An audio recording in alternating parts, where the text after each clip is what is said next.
Today we're talking about a little something I call midlife confusion. Here we go. Hi, I'm Jessica Ballant, a physical therapist and Pilates teacher, and I want to bring science-based knowledge, empathy, courage, support, love, and hopefully some fun to the journeys we have with our bodies.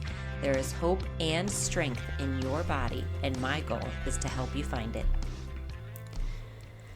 So I found myself in a little bit of a strange place lately, and I'm going to give you a lot of context and background around this, but it's something I have decided I'm going to label midlife confusion. Definitely not a midlife crisis. I'm nowhere near crisis. It doesn't feel anything like that, but I'm going to say it's definitely a lot of confusion.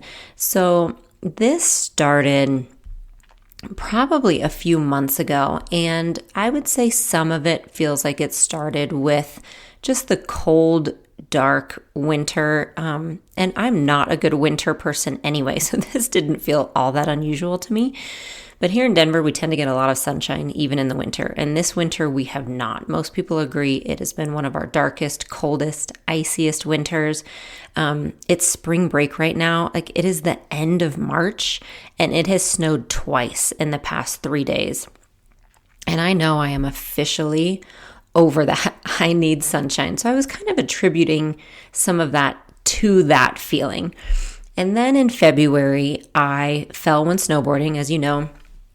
I got a small fracture in my sacrum, and that really threw off just my daily activities, my schedule, what I was able to do, a lot of things. And I think it made kind of that dark winter just feel a little more dark, honestly. I was laying around a lot. I was dealing with a lot of pain. So that lasted around 4 weeks. And then at the beginning of March, in late February, we started this journey of the end of life transition for my mother-in-law. And we had been caretakers for her. She had Alzheimer's. We had been in charge of her care for 4 years. And it was a lot. It was a lot for the last 2 weeks, and especially the last week itself, when my husband was the primary one there, and then I would be with him a lot, and I would give him breaks when I could. But basically there, over 8 hours a day by her side, watching as she transitioned, trying to support my husband through that, answering a lot of questions from our kids, bringing our kids there to be a part of it, doing a lot of the advocating that I did as my role in her care, advocating with hospice and the place where she lived and nurses and doctors to make sure we were doing what was right by her. And that, she passed away a few weeks ago. And I asked my husband last week, I said, gosh, I just am not feeling all of that motivated. I feel a little bit blah. I feel like I'm in a funk. Gosh, this just doesn't feel like me. And he said, well, first off, let's acknowledge what we've just been through, with my mom. And that probably is hitting us harder than we even can fathom right now. And then he said something that really actually was very powerful to me. He said, yeah, I feel that too. And so speaking it out, because honestly, I'd kept a lot of it in because I felt a little shame around it. I always have looked at my value as productivity. How productive am I getting things done for other people? That I know that I relate my value as a person to that. And that's something I definitely am working on. So I don't always speak these things aloud, because I do feel some shame around it, around that lack of motivation and those kind of things. Also because we live a very privileged, blessed life, and I never, ever want to make it sound like I don't appreciate what we have, because I absolutely do. But I couldn't deny this kind of funk that I was in, especially in those weeks after she passed. And saying it out loud to him and hearing him say, I feel that too, it was such a balm to me. And I realized, as I had some more realizations that I'll bring up, but it really kind of hit me that it's not something we talk about a lot. And I have this platform And so me doing this podcast today is honestly me talking through these things and some of what I've been experiencing and some of the questions I've been asking myself. Talking it out loud, one, I think just helps me process it a little bit. But also I'm hoping it helps me feel less alone in how I feel in this. I'm hoping some of you out there can relate to this feeling, because what kind of happened after I brought that up to my husband, I dug a little deeper and realized that a lot of what I was feeling was related not only to her passing and really the full circle moment of that, of 4 years of taking care of her. And it was always on our minds, and watching someone pass into the next stage, right, to transition. It was a lot, and it was an honor. But it was a lot. And I think another piece to that I really hadn't quite expected is recognizing mortality in myself and how that relates to my life now as a 45-year-old. I turned 45 years old in December. So looking back, I do say, I said at the beginning of this that it might have started with the long, dark winter, but it really might have started with that. My birthday was in December, in the middle of the winter. Turning 45 years old, I really realized I'm halfway done. And that's a good estimation. Like, I'm hoping I still have half of my life left, but I'm halfway done in this life. Our daughter is 9. She's halfway done living in this house with us. There are so many things around that. And then with my mother-in-law passing, answering so many questions from our kids. What happens when you die? What does that look like? What does it look like to be buried versus cremated? And where do we go when we die? And when are we going to die? I mean, just a lot of very honest questions that I'm glad that they asked, but having to come up with real answers and also not show them. In my head, I'm thinking, when am I going to die? Like, what does that look like? And thinking about my kids, are you going to be taken care of? Am I going to be able to take care of you? Am I doing the right things by you? Am I living the life that I wanted to live and that I am proud of? And so many questions. And so having that conversation in the kitchen, just a couple minutes with my husband, I think it really hit me that all of this, me turning 45, kind of being in this introspective place during the winter, having an injury, seeing how my body is changing a lot during this perimenopause stage, and then with the death of my mother-in-law, it has brought me to a place of recognition of midlife confusion. Where am I right now? And what does it mean? Who am I in this space? I'm 45. I'm not in my early 20s or 30 anymore. I'm not in the place where we value youth. And I'm also not in a place of officially hitting that senior age, which I won't talk about that. I think it's an arbitrary number, absolutely. But I'm not in that place we think of sometimes, right around that 60-year-old age. I am right smack dab in the middle. And so asking a lot of those questions and realizing where I am, that's what I want to talk about today. So like I said already, I don't have any answers. I am not here to give any answers. I don't have all this research. I don't even have all this science yet around it. I am just here as a 45-year-old woman, confused, to talk to you as part of this community, and to be together as we figure all of this out. So I know for a lot of people, this kind of questioning can start really at any time. There's no specific age, I believe. For a lot of people, it might start at 40. I had a 2-month-old when I was 40 years old. I had our son, our second baby, when I was 2 months shy of being 40. So when I turned 40, I was still up all night nursing. We had a 5-year-old. I just was in the midst of all of that. My body wasn't even my own from nursing all the time and having major prolapse and a second birth. And so any changes that might have been happening to me were kind of completely flashed by me. I couldn't even pay attention to them because I was in the midst of postpartum and paying attention to that. And that led me actually right into my hysterectomy 2 years later. So I nursed almost that entire time. So again, any body changes, I was not paying attention to because I was just noticing this postpartum body. So that led me right into my hysterectomy in 2019.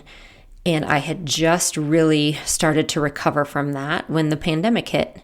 And so that too took me to another place. It was honestly a place of survival. I mean, I went straight into a place of we have got to keep our family safe, our kids safe without school, keep us thriving as much as possible. Is our mother-in-law safe? I mean, she was in a facility then in the midst of everything. Are my parents okay and safe in another state? Is this business safe? Is my community safe and supported and shored up? And am I doing everything I can? It was really, really survival. So again, I didn't have the capacity to pay attention to anything, how I was feeling, how my body felt, how my body looked. I couldn't pay attention to anything outside of just that day. Like, am I doing today what needs to be done for us to get through to tomorrow? And that felt like it lasted probably a good 2 years. So for me, this self-reflection really didn't kind of start to happen until probably December when I turned 45, or maybe a few months before that. And honestly, one of the first things I did notice is changes in my body. Like, that was how it manifested to me of, oh wow, this is different. This is a little different than what I've dealt with before, and it's not going away. So I think it might be perimenopause. Like, I think things are changing. So I did start diving into some research around that, around what does my body need in this phase? What can I do for it? Because that makes sense to me in my analytical mind and a place where my background is in physiology and anatomy. And I like to do research. I like to read the research. That made sense to me. So that's where I went, like cause and effect, right? You do this, this happens. So, and when I say my body was changing, what I mean is I was 5 pounds heavier than I had been for quite a few years, and that didn't seem to change. And again, no big deal, right? It's fine. But it's just something I noticed that definitely I was like, wow, it used to be that I wasn't at this weight and I maintained this other weight with what I was doing. And now by doing the same thing, I'm actually maintaining a weight 5 pounds heavier. Okay, so it's just something that I noticed. I noticed a harder time falling asleep at night. Luckily for me, when I wake up in the middle of the night, usually I can actually go back to sleep. And I know that's a problem a lot of people have. For me, it was falling asleep initially. I was having a much harder time falling asleep at night. So I noticed that. I noticed mood changes. Some mood changes. I would get into that feeling of a funk more easily. I felt myself getting angry about things more easily. And I hate to say that. I definitely have shame around that. And I tried not to let it come out. But I would feel it internally.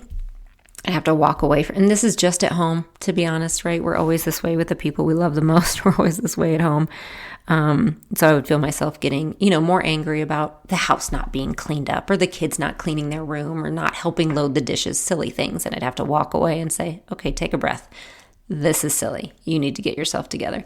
So I noticed those things, definitely more brain fog. And I have to say there was fear around that, to be completely 100% honest. It's the first time that I started to experience some fear about the future because I think of our experience with Alzheimer's and having dementia on both sides of the family. So that was interesting. If I just look at it as an outsider, I definitely was having some brain fog, meaning it was harder to recall some words and, memory and those kind of things, which is very common once I read about it, very common in perimenopause, but I definitely had some fear around that. So that's what I noticed first, was changes in my body, sunspots coming out on my skin, which are to be expected. I have freckles all over myself from being in the sun. I like to be in the sun. Yes, I wear SPF, but I'm going to have sunspots. That's to be expected. But they were new. And I thought, again, okay, that's interesting. Cool. Here we are. And so that is really what I did notice first, things about my body. And yes, I did some research and I decided to have my hormones tested again. So I went through with the Dutch test, which I've done before. And I'll probably do a whole podcast episode on the Dutch test actually at some point. But that's what I did for my hormones. That was my goal for the beginning of this year, was let's figure out my hormones. So I went through the test and I met with a functional nutritionist for some recommendations. I've been working very specifically on increasing my protein intake, and that's something that I've been focusing on for a year now, but I'm really committed to it.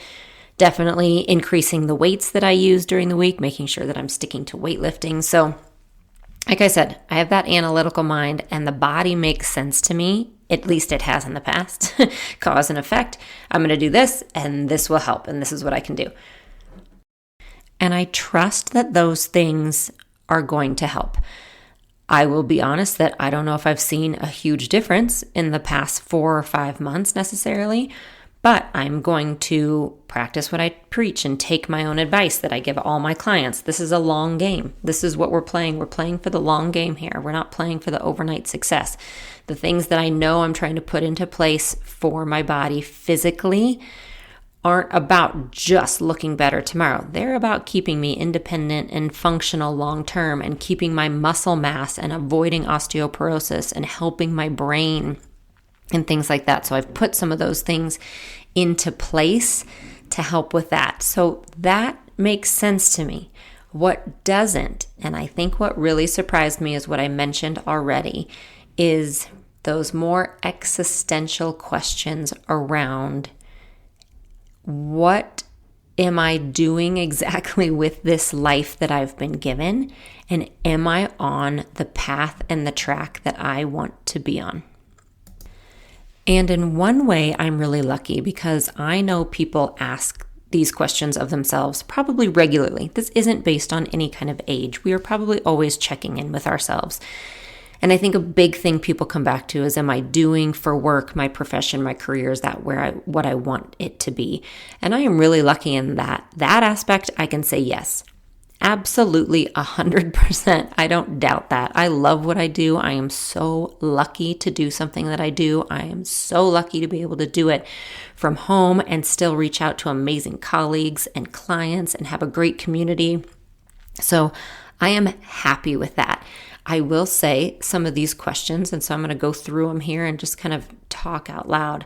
But I have wondered, what does a health and fitness business look like as it evolves with an aging figurehead? I mean, that's me. I'm 45. What I will be able to do, or what even is best for my body, may change over the next 10, 20 years. What does that look like? And I don't have answers. I'm just saying questions that I have asked. What does it look like? What does it look like to be a 45-year-old and then 50, 55-year-old? What does it look like? And right now, when I am 45, in this present moment, what does it look like to be in a space and live in a society, and especially work in a place that values youth over all other things? And that is something that I have really spent a little bit of time just realizing, is that our society values youth, and anyone who doesn't have it. And when I say youth, I mean not just young age, but vitality, that whole idea of youth and health. And I saw it firsthand over and over and over again with my mother-in-law. We do not value the elderly in our society at all, and it's a tragedy. We don't value senior citizens. We don't value the elderly. We brush them off. We don't listen to what they have to say. We don't trust that they know what they're saying. And we value youth. So what does that mean? What does that mean as we age? Exactly. And we're suddenly the ones thrust into the middle of it. Am I still valuable if I'm not young? One thing that has really hit me, that I mentioned to a friend of mine, in my 20s and even early 30s, there was so much looking ahead to the future. So much. And every time I looked ahead to the future, I have to say, I just loved it. I mean, it was I had shiny rainbows around it and sparkles. And I had been through things in my life where I did not have rose-colored glasses. I truly did not.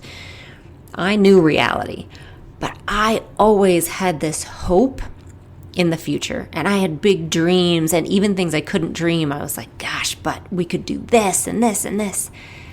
And I don't know if I have that at this point. And I don't know if I can blame age. I'll be honest, I think the pandemic took that away a little bit. And so I'm still working to get that back, that idea of believing in a positive future. But I think too, it is age a little bit, that when I think of the future, I feel more limited because of my age. The future doesn't feel wide open because it really isn't. It isn't. We're limited by time. And that was a really interesting concept that I had a realization around. And so other questions I'm kind of asking is, what can I do to prevent disease? What kind of things can be done now? Is there anything that I do need to change in my habits or in our lifestyle? And then also realizing I'll be 60 when our kids leave the house. And what does that look like? What can I still do? Or what can we not do? Or what are we going to be able to? What is our, can we have big dreams for that? Or do we have to wait to see how we're doing then? And so those are the kind of questions that I have been asking myself. And I really want to say too, before I kind of keep talking here, that I know many of you listening are older than me. You're going to be older than 45. And you might even be shaking your head at me. And I completely get that, because I would be shaking my head a little bit at someone who's younger asking the questions too. Except I also know that they have to go through that.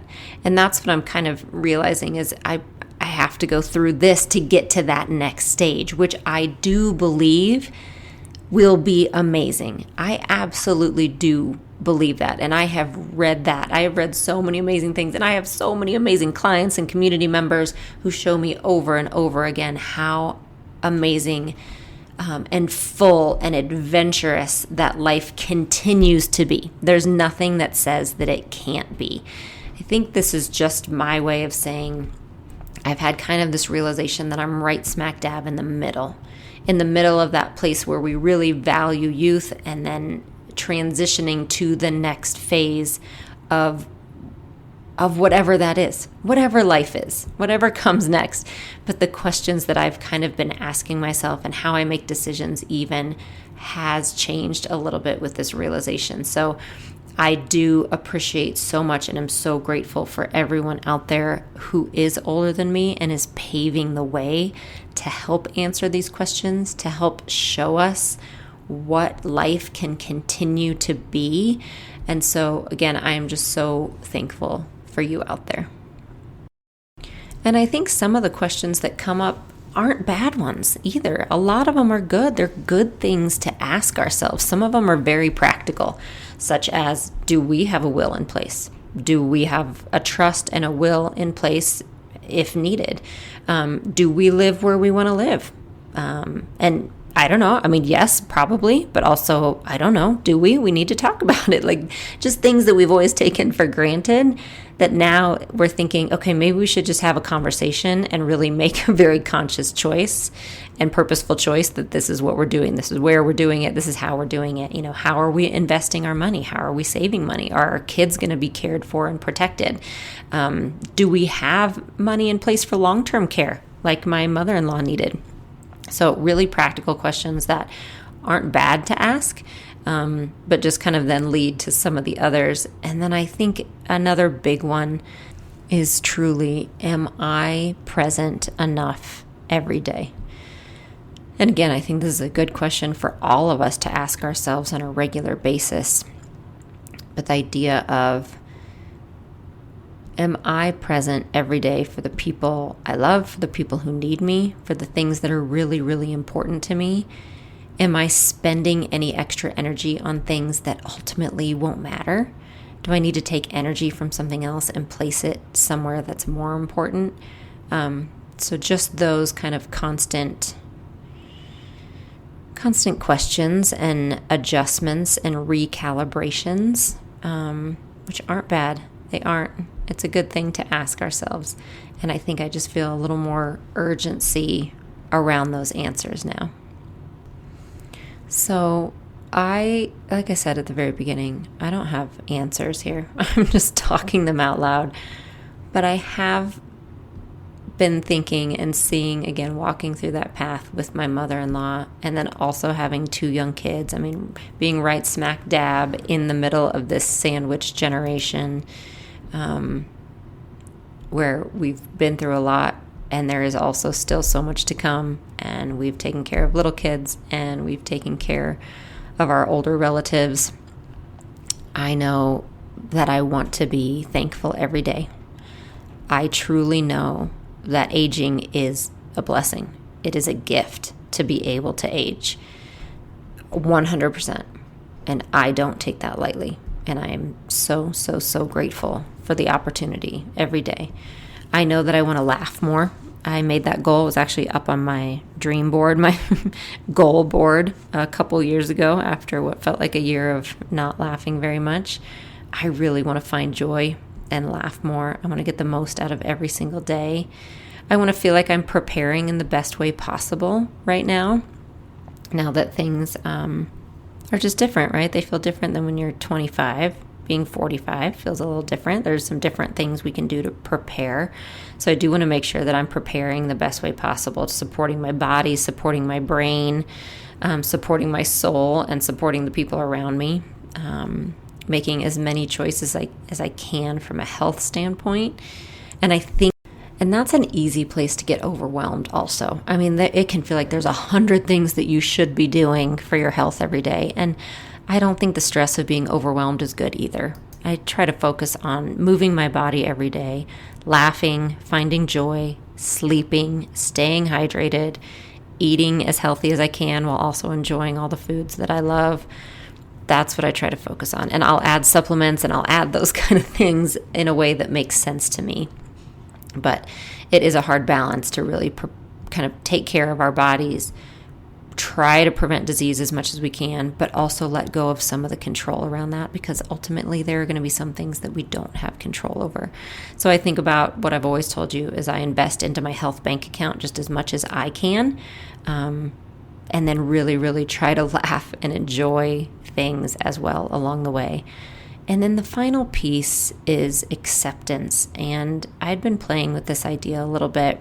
And then if you haven't seen the series called Limitless with Chris Hemsworth that came out recently, I highly recommend it. We watched it recently with our oldest child, with our daughter. And it's really good. It's broken into a few different episodes. They focus on memory on one, on stress, on fasting, on a few different things that might help as we age. And the very last one was acceptance. And it was really powerful, that idea of we all are going to pass away at some point. We are. And hopefully we're aging as we do it. Hopefully we're lucky enough to get to that point that we are experiencing older age.